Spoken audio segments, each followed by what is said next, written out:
আল্লাহ তুমি এই দেশটাকে বৃষ্টি দিয়ে খুব ঠান্ডা এবং খুব আরামজনীয় আল্লাহ পাক তুমি সেইটা করে দাও।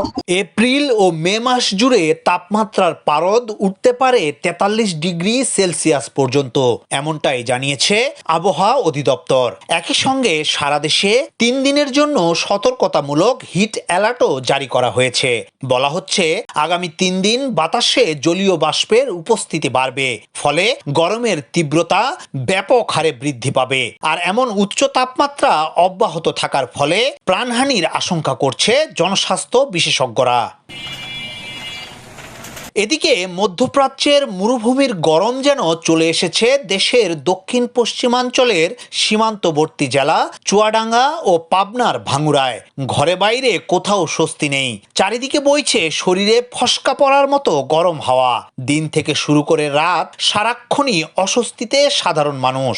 সব থেকে বেশি কষ্ট পাচ্ছেন খেটে খাওয়া শ্রমিকরা। অনেক খারাপ লাগতেছে এই গরমে। আমার ভাই আম গাছ, লিচু গাছ, অনেক গাছ গাছালি আছে, সকল গাছ গাছালি আম জাম লিচু এই গরমে সব ঝরিয়ে পড়তেছে। তাই আল্লাহর কাছে আমারে সকলের আবেদন, আল্লাহ তুমি এই দেশটাকে বৃষ্টি দিয়ে খুব ঠান্ডা এবং খুব আরামজনীয় যাতে আমরা পাই সেই ব্যবস্থা আল্লাহ পাক তুমি সেইটা করে দাও। মহান আল্লাহর কুদরতে তুমি বৃষ্টি দাও আল্লাহ, আমরা যেন খুব শান্তি পাই। আম কাঁঠাল লিচু সবই যেন তোমার কুদরতে সবকিছু আমরা যেন ভালোভাবে খেতে পারি। আবহাওয়ার পূর্বাভাসে বলা হয়েছে 20 এপ্রিল ঢাকা, চট্টগ্রাম এবং সিলেট বিভাগের 2-1 জায়গায় অস্থায়ীভাবে বজ্রসহ বৃষ্টিপাতের সম্ভাবনা থাকলেও বাগেরহাট, যশোর, চুয়াডাঙ্গা ও কুষ্টিয়া জেলার উপর দিয়ে তীব্র তাপপ্রবাহ বয়ে যাবে। এছাড়া দিনাজপুর, রাঙামাটি, চাঁদপুর, খুলনা, সাতক্ষীরা, বরিশাল ও পটুয়াখালী জেলার উপর দিয়ে যে মৃদু তাপপ্রবাহ বয়ে যাচ্ছে তা অব্যাহত থাকতে পারে। অতিরিক্ত গরমের কারণে অসুস্থ হয়ে পড়ছে সাধারণ মানুষ। আজকে প্রচুর তাপ, বৃদ্ধ মানুষ, বয়স্ক মানুষ এখানে গেলে তারা স্ট্রোকও করতে পারে। 3-4 জনের হাসপাতালে যাওয়া দেখলাম ভ্যানে করে। হয়তো এই তাপমাত্রার জন্য এই বিয়েগুলো হচ্ছে, গলা টলা শুকায় যাচ্ছে, মানে চৈত মাসের মতো মনে হচ্ছে, বৈশাখ মাসেই চৈত মাস মনে হচ্ছে। খুব কষ্টদায়ক।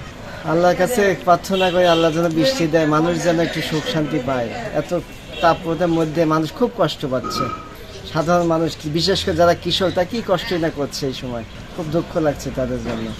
আবহাওয়াবিদরা মনে করছেন ইতিহাসের সবথেকে উত্তপ্ত বছর হতে যাচ্ছে 2024 সাল। আপাতত এপ্রিল মাসে দেশে ঘূর্ণিঝড়ের কোনো সম্ভাবনা দেখছেন না তারা।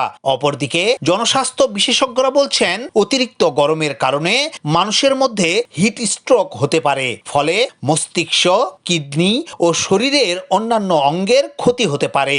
অতিরিক্ত তাপপ্রবাহ শ্বাসযন্ত্রের সমস্যা বা হৃদরোগের মতো অবস্থাকে আরো জটিল করে তোলে, যার ফলে মানুষ মারা যেতে পারে। ইয়াসিন আলী, সোনালী নিউজ।